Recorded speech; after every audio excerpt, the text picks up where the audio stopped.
Good morning সবাইকে। তো কালকে সন্ধ্যাবেলা আমার একটা কল আসছিল, তখন তো আমার বললো হাউস দুবার নাই নাকি, তখন আমি বললাম হ্যাঁ।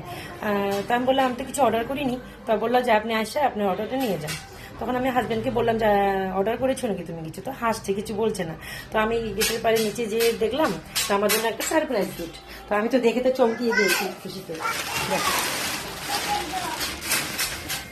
কাপড় ধোয়ার মেশিন, ওয়াশিং মেশিন।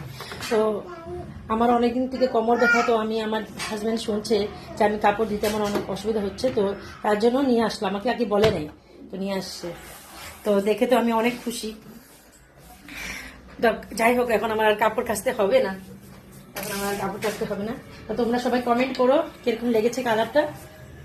আমাকে তো, আমি তো জানি না কি কালার আনবে, আমি তো জানি না, নাহলে আমি অন্য কালার বলতাম। যাই হোক, নিজেই নিয়ে আসলো এই কালারটা, আমাকে বলেনি, সারপ্রাইজ দিয়েছে।